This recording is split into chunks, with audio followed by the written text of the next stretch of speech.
News for Bharat हमारे इस मंच पर मैं आरिफ आलम आप तमाम का बहुत स्वागत करता हूं। हिंदी की एक मशहूर कहावत है, 4 कोस पे पानी बदले 8 कोस पर वाणी।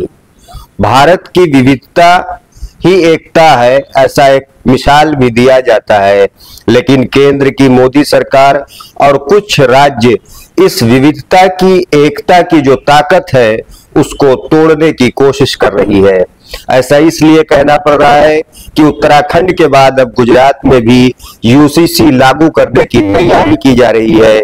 इसके लिए 5 सदस्यीय कमेटी का गठन किया गया है और ये कमेटी 45 दिनों के बाद में अपनी रिपोर्ट राज्य सरकार को पेश करेगी। इन तमाम चीजों पर बातचीत करने के लिए हमारे साथ में जमात-ए-इस्लामी हिंद के गुजरात यूनिट अध्यक्ष डॉक्टर सलीम पट्टीवाला साहब हैं। उन्हीं से बातचीत करते हैं। सलीम साहब, पहला सवाल यही है कि इस देश को विविधता में एकता का मिसाल देकर याद किया जाता है।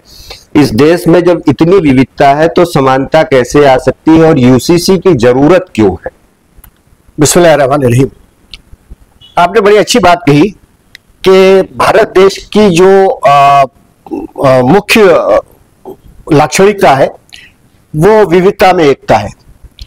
और आप कल्पना कीजिए कि कोई एक बहुत खूबसूरत बाग है, लेकिन उस बाग में तमाम एक ही रंग के फूल हो, एक ही तरह के फूल हो, एक ही तरह के खुशबू देने वाले हो, तो बाग कैसा होगा? जी, बाग के खूबसूरती इसी वजह से है कि इसमें तरह तरह के फूल, हर किस्म के, छोटे बड़े, रंगीन, अलग अलग रंग के, अलग अलग खुशबू वाले होते हैं।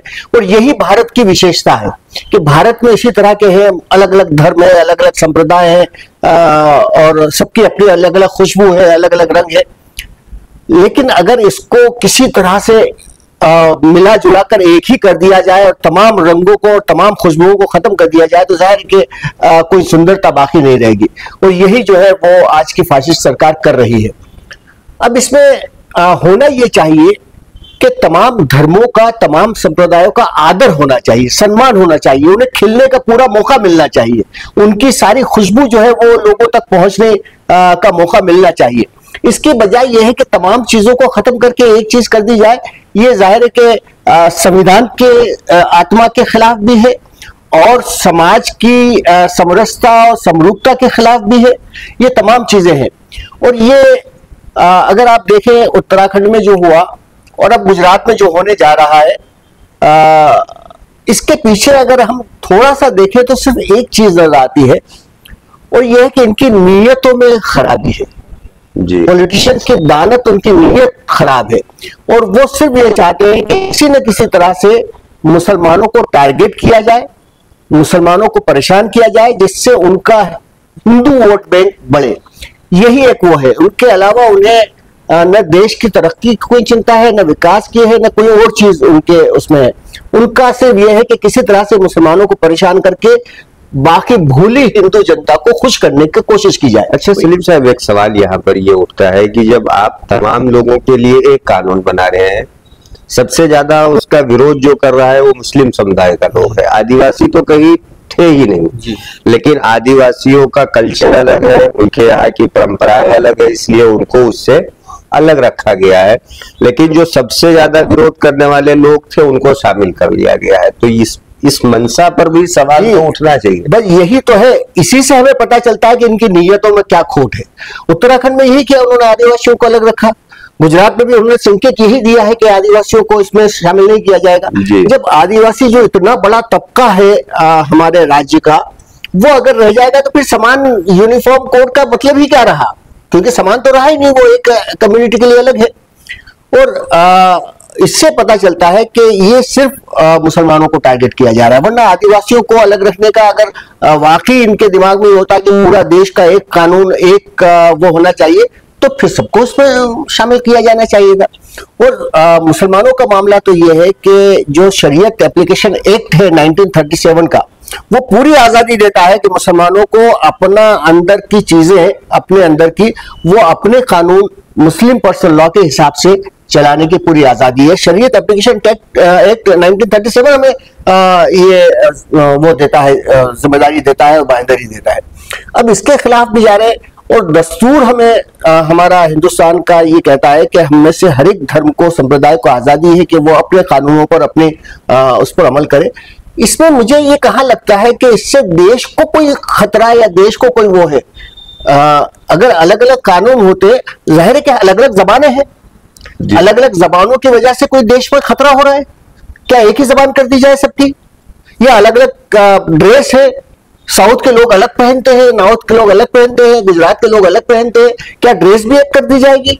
अगर यूनिफॉर्मिटी, अगर आप ये समझते हैं कि समानता ही की वजह से देश का विकास हो सकता है, तो फिर तो विकास रुक जाएगा। अगर आपने जबान एक कर दी, ड्रेस एक कर दी, तो जाहिर है कि ये नहीं कर सकते, तो फिर कानून को अलग रखने में क्या आपको परेशानी है? सलीम साहब, एक बड़ा गंभीर सवाल है। अभी इस पे चर्चा तो नहीं शुरू हुई है, लेकिन मैं सोच रहा हूँ कि इस पे भी चर्चा हो। अमूमन देखा गया कि मुस्लिम समुदाय के लोग आपसी रिश्तेदारी जो है उसमें शादियां कर लेते हैं। वो दूर की बहन भी लगती है, कुछ और रिश्ते में लगती है, लेकिन ये हिंदू संप्रदाय में नहीं है। उनके यहाँ पे देखा जाता है कि वो गोत्र है या आपके इसकी है, तो वो वहां पे शादियां नहीं होती है। लेकिन जब अब ये यूसीसी लागू हो जाएगा, तो इसके लिए आपको मैरिज सर्टिफिकेट लेने के लिए, रजिस्ट्रेशन कराने के लिए आपको रजिस्ट्रार के पास जाना पड़ेगा। रजिस्ट्रार जब परमिशन देगा तभी आप शादी कर लेंगे। अगर ये मामले ऐसे हुए तो फिर इसमें तो ऐसा हो जाएगा ना कि आप शादी नहीं कर सकते हो। ये गंभीर मसला है, बहुत गंभीर मसले होंगे। यानी सिर्फ यही एक मसला नहीं है, जी जी, और भी बहुत सारे गंभीर मसले हैं जिसमें ये बात, अच्छा ये बात मैं आपको बताऊं कि आदिवासी समाज में भी, बल्कि हिंदू समाज की भी कुछ जातियों में इस तरह के करीबी रिश्तेदारों में शादी सामान्य है। अच्छा। उन सबको ये परेशानी होगी। आदिवासी में भी इस तरह की चीजें हैं, और ये है कि ये वाकई बहुत गंभीर चुनौती है कि ये, इसके अलावा जो विरासत का जो वो है कि विरासत में कितना हिस्सा और किस तरह से मिलना चाहिए, जो कुरान का आदेश है, और कुरान का आदेश तो हमारे लिए सर्वोपरि आदेश है, तो वो तमाम आदेश के खिलाफ भी अगर ये होता है और वो उसके हिसाब से करना पड़ेगा, तो मुसलमानों के लिए तो सबसे बड़ा ये हो जाएगा कि अपने कुरान के खिलाफ अमल करना उनके लिए तो बड़ा मसला हो जाएगा। तो ये बड़ी गंभीर बाबतें हैं, और इस पर इन लोगों ने बिल्कुल विचार नहीं किया कि यानी किसी कौम को और किसी उसको उसके धर्म से दूर कर देने की साजिश, और ये जो है ये किस तरह से समाज को विघटन के रास्ते पर ले जाएगी, इसकी तरफ इन्होंने गौर नहीं किया।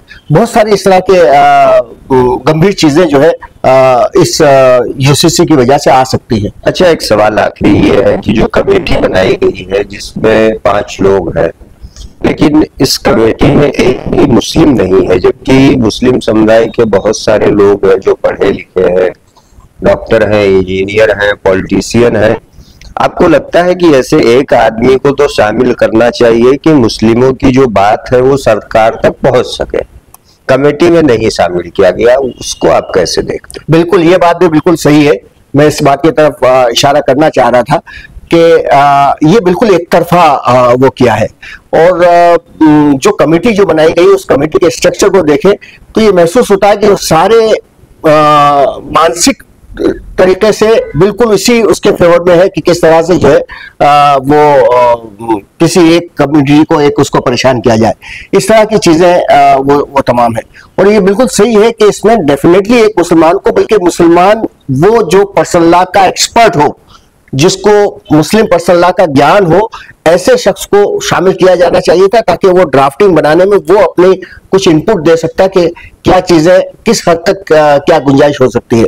और जाहिर है कि जब यूनिफॉर्म सिविल कोड बनाया जा रहा है, तो इसमें यह देखा जाएगा कि कौन सा कानून, कौन सा नियम समाज का वो पूरे समाज के लिए फायदा कारक है। तो हो सकता है कि कोई ऐसा कुरान का ऐसा नियम या एक कानून पूरे समाज के लिए अच्छा हो सकता था, उसको लिया जा सकता था। तो इसलिए यह है कि एक बैलेंस टीम अगर होती तो शायद ये महसूस होता है कि नहीं, सरकार इस मामले में गंभीर है कि वो वाकई समानता चाहती है।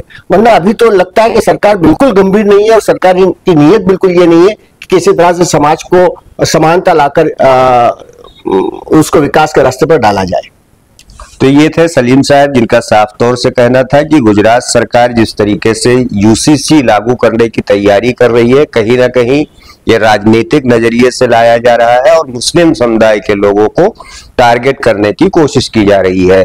बड़ा सवाल ये उठता है कि देश में समानता के लिए केंद्र की मोदी सरकार ने कुछ साल पहले जम्मू कश्मीर से धारा 370 हटा दिया था, लेकिन इसी देश में हिंदू और मुस्लिम के बीच की खाई को बढ़ाने के लिए आदिवासी समुदाय के लोगों को विशेष दर्जा देने की कोशिश की जा रही है, जबकि मुस्लिम समुदाय जो यूसीसी का सबसे ज्यादा और सबसे पहले से ही विरोध करता आ रहा है, उसको इसमें जबरदस्ती शामिल करने की कोशिश की जा रही है। इसीलिए केंद्र की मोदी सरकार और गुजरात की राज्य सरकार के मंशा पर सवाल उठाना लाजमी हो जाता है। अगर हमारी ये वीडियो आपको पसंद आई हो तो हमारे चैनल को लाइक करें, सब्सक्राइब करें और इसे अपने दोस्तों के साथ साझा जरूर करें।